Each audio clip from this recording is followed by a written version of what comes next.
Olá, tudo bem? Meu nome é Emily Gabriele e esse é o meu trabalho de recuperação sobre trocas de calor. A situação é o seguinte: imagine que a gente tenha dois corpos com temperaturas diferentes dentro de uma caixa perfeitamente isolada do meio externo, termicamente. A essa caixa a gente dá o nome de calorímetro. Veja bem, essa caixa então tem o que a gente chama de paredes adiabáticas. Paredes adiabáticas são paredes que não permitem que a energia térmica daqui de dentro vá para o lado de fora e nem que a energia térmica do lado de fora venha aqui para dentro. Ou seja, o que estiver aqui dentro está isolado do meio externo.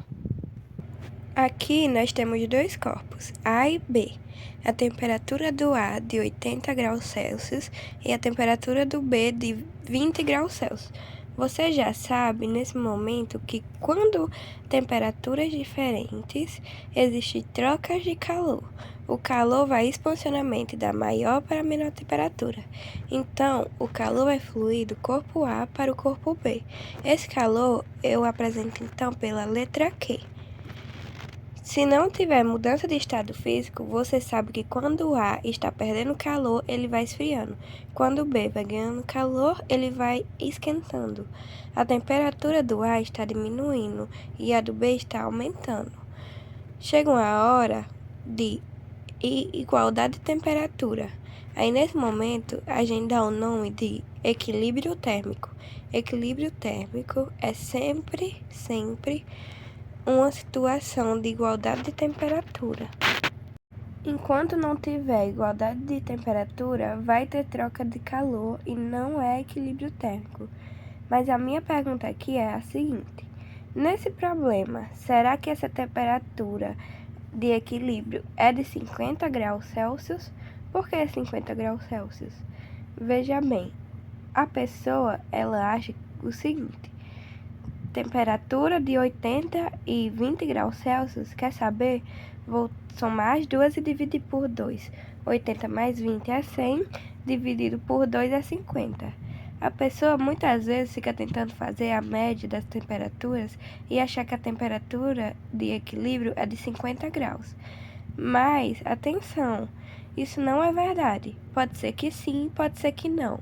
Encontrar a temperatura de equilíbrio não basta fazer as médias.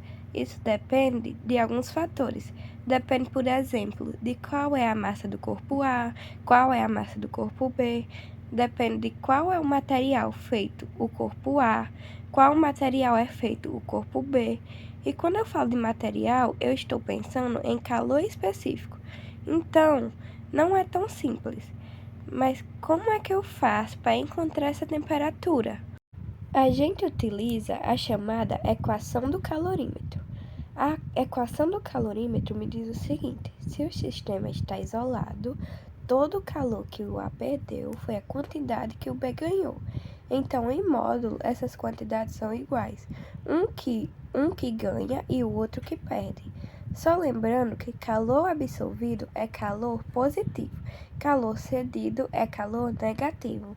Então, se eles são iguais em módulos, mas um é positivo e o outro é negativo, se eu somar, os dois têm que estar quanto? Zero. Essa é a equação do calorímetro. Veja bem, a quantidade de calor absorvido mais a quantidade de calor cedido nesse sistema tem que dar zero. Aí, o que você poderia fazer a partir de agora é o seguinte: qual é a quantidade absorvida pelo ar? Mc delta T para ele, calor sensível, mais a quantidade de calor cedido pelo B, Mc delta T para ele. Mas aí, claro, você precisaria dos dados da questão, da massa, do valor específico e tudo mais. E lembrando, hein, dica importantíssima, esse ΔT é sempre a temperatura final menos a inicial. Então, no MC ΔT, que você vai escrever para o A, o ΔT seria temperatura final. Eu vou chamar de T, é a de equilíbrio, menos 80. No MC ΔT para o B seria temperatura final TT menos a inicial 20. Não confunda esse ΔT, porque senão você vai ter problemas na questão. E bom, basicamente foi isso. Esse é o meu trabalho. Espero que tenha gostado. Obrigada pela atenção.